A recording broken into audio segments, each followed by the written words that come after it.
اللہ تعالیٰ سے رابطہ، اللہ تعالیٰ سے محبت، اللہ تعالیٰ کی رضا، یہ انسان کو اس وقت حاصل ہوتی ہے جب انسان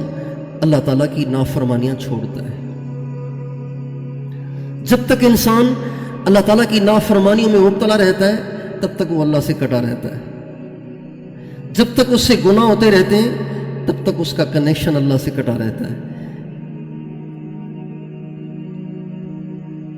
اگر کوئی اللہ پاک کو پانا چاہتا ہے تو اس کے لیے سب سے پہلا قدم جو اس کو اٹھانا ہے نا، وہ یہ ہے کہ وہ گناہ چھوڑ دے، برائیاں چھوڑ دے، کبیرہ بھی چھوڑ دے، صغیرہ بھی چھوڑ دے۔ نبی کریم صلی اللہ علیہ وسلم کا ارشاد ہے، اتق المحارم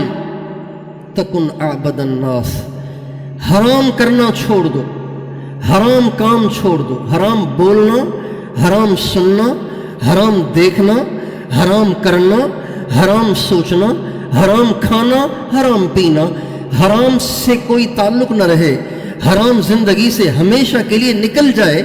انسان پھر سب سے بڑا بزرگ بنتا ہے، سب سے بڑا ولی بنتا ہے، اور سب سے زیادہ اللہ تعالیٰ سے اس کا تعلق پھر قائم ہوتا ہے۔ حرام کو چھوڑے بغیر انسان کبھی بھی اللہ کو نہیں پا سکتا۔